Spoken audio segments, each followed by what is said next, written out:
Hey guys, it's Conan and welcome to my channel, or maybe welcome back. Welcome back. If you're not welcoming back, then welcome. Good English, Conan. Today is another favorites video. I do one every single month, and April did its thing, and now it's over.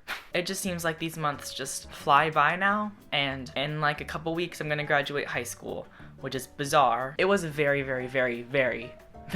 busy month for Conan Gray, but I actually did find a bunch of really fun, cute things, so let me share them with you. First category are my fashion favorites. Y'all are gonna be shocked, but I didn't go thrift shopping even one time in April. That's how busy I was. I was so busy that I didn't go thrift shopping a single time, which is so unlike me, but I'm in the midst of AP testing and finals testing, and also I'm doing like a bunch of extra stuff. I apologize. I still did get some things though. First on my list are these red Adidas Gazelles. Aren't they beautiful? They're so pretty. I love them. I actually got these shoes because one of my favorite singers, Maggie Rogers, had them on her Instagram story. I just knew then and there that it was meant to be for me to purchase these shoes. They're so cool. They make me feel like a cartoon character, which I love. I'm all about being a cartoon character. And they're like this nice suede material on the outside. I love how red they are too. They're not maroon, they're red. Some of the cons of these shoes though, which there are more cons of these shoes than like normal shoes. One, they are hecka squeaky, especially when you first get them.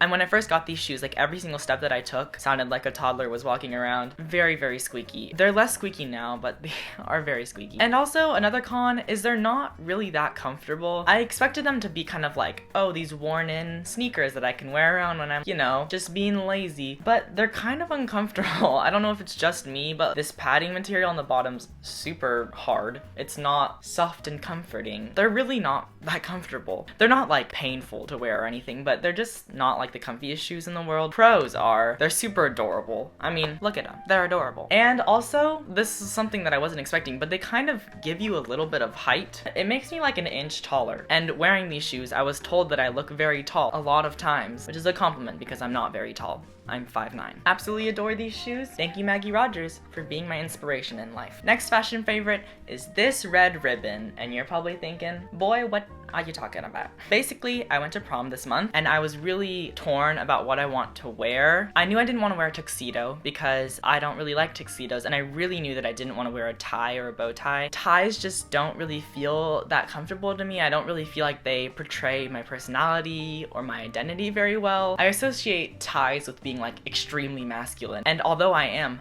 a male, I don't really feel like the most masculine male. It just didn't feel right. So I came up with the solution of wearing a ribbon around my neck, and it was actually super good, and I really liked it. I got a lot of compliments, and although it wasn't the normal thing to do, it still worked very well. I looked very dapper. This is just a normal red ribbon from Michaels. Saved a little bit of money there too. It was a gratin. I really liked it, and I think I might wear ribbons for a lot of the things that I go to now. Also, it makes you feel like a birthday present.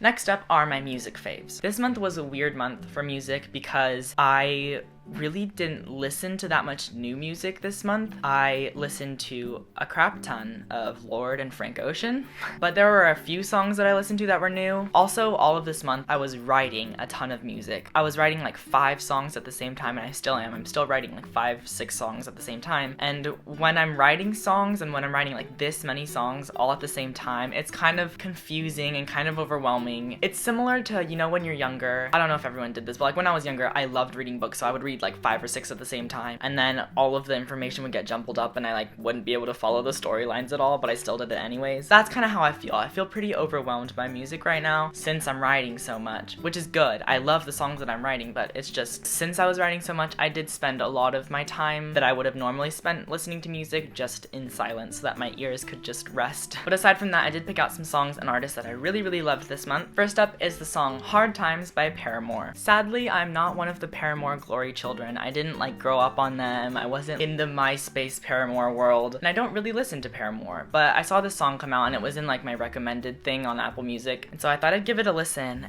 and I freaking love this song, dudes. Why am I talking like a frat boy? It's so good. Look at my list. My list is adorable. Just thought I'd mention it. One thing I love about Paramore is they hide really sad lyrics in really happy songs. Like Ain't It Fun is sad.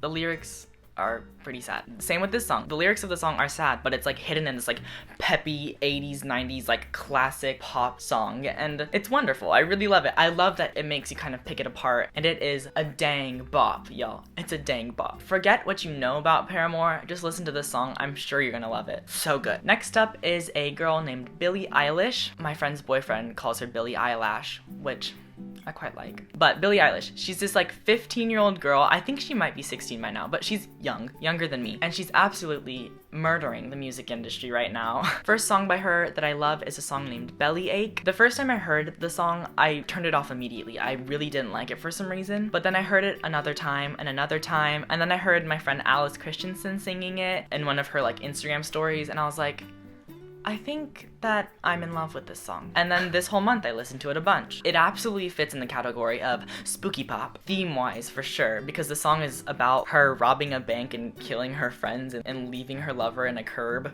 Super, super good. Next up is a song named Bored, which I don't know if she wrote for, but it was in the 13 Reasons Why soundtrack. I mentioned that I didn't really love the TV show 13 Reasons Why. I watched all of it, but I think it did a very bad job at teaching people about mental health. But the soundtrack was heckin' good. Bored has this wonderful feel. The lyrics perfectly match the sounds of the song. It's very like wistful and dreamy, and it's the perfect song to listen to while driving in the car on a rainy day. It's perfect. It's so good, and I think she did an incredible job. Last up is the song What's It Gonna Be by Shura. I think that's how you say her name. This song totally reminds me of like The Breakfast Club, super 80s, like screaming 80s. Also, the music video is fantastic. It's about this boy and a girl who like make this plan to help each other date these one boys and girl.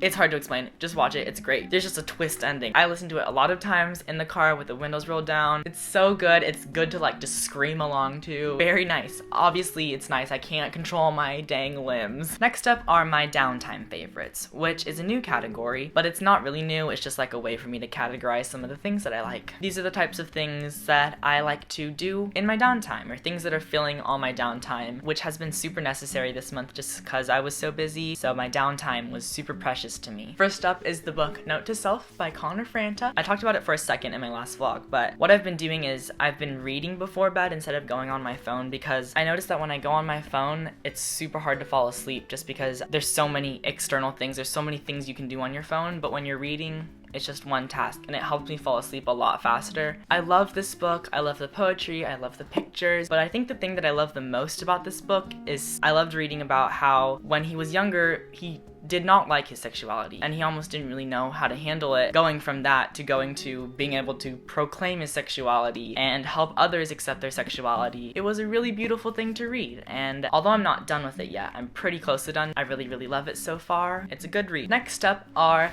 the Messy Head magazines. My pal Cybelle Alexis is the editor-in-chief for this magazine. They're based out of Portland, Oregon, and they're super neat, y'all. She saw that I was already a fan, so she was like, hey, you want some copies? And I was like, of course I want some copies. Please give them to me. Here is my address. Give them to me. Oh my gosh. Whoa! This is amazing. Oh my gosh! And look, this one has it on his head. So cute. This is their quarterly magazines. So they make 4 of these magazines every single year, but they have a blog, which you can find. I'll leave the link in the description below. Their blog posts a lot, and they're all extremely beautiful things. A bunch of the stuff in the magazine and on the blog are reader submitted, so like technically you could be a writer for them if you wanted to. And I think it's dang awesome that Cybelle and a bunch of her friends and a bunch of readers work together to create this incredible magazine. It covers a lot of topics, but what it doesn't cover is how to be perfect, which I love about it. It talks about the exploration of your identity and learning about gender and sexuality and self-growth, and also lots of very pretty pictures. I'll leave the link to their stuff below if you want to buy some of their things. This isn't sponsored. I just really like them. Thanks, Cybelle. Next up is the YouTube channel THESORRYGIRLS. I thought I would give them a mention because I've been watching them for a long time now, but the past month they've been doing this series named loft vibes because they moved into this like big, beautiful industrial loft studio room thing, and they've been doing like a bunch of super amazing HGTV house makeover style videos, decorating and customizing this big open space and turning it into a livable space. They make great videos, and if you're into like room decor and DIYs and things like that, absolutely great channel. They're who I learned how to make my sleep sign from, so give them a look. Next up is the YouTuber Jen M from the YouTube channel CLOTHESENCOUNTERS. I hope I said her name right, I don't really know. She is a great human being. She works so hard and you can tell. She makes fashion, beauty, and travel videos, and her travel videos are what I really love from her. I adore watching her travel. Great way of capturing her experience into this very nice, digestible video. She's fantastic. Her videos are super, super nice, and I would definitely check her out. Last downtime favorite is the YouTuber Andrew HUANG, who I've been watching for a couple months now. His channel is music related,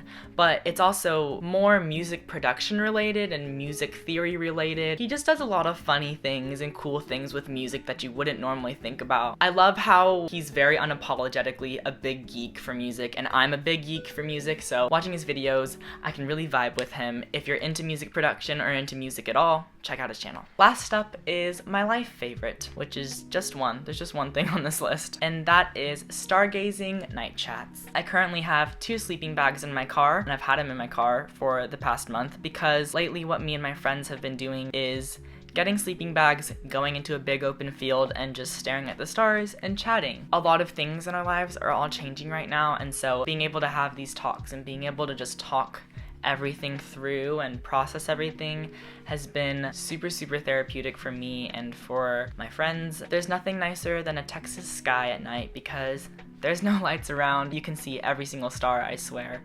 It's wonderful. So that is everything on my list. If you had any favorites in the past month, I'd love to hear them. I always get a bunch of my favorites from you guys in the comments below, so I would really appreciate if you guys gave me like music favorites or clothes favorites or life favorites or anything. I'd love to hear it. It's hard for me to explore, so when you guys do the exploring for me, it makes it a lot easier and it makes my life so much happier. And also, you watching this video, if you scroll down, then you can probably find more favorites. So please comment your favorite and help us all out. Make our little family have great content. With that, I'm going to go. I'll see you guys in a few days with a brand new video. God bless and goodbye.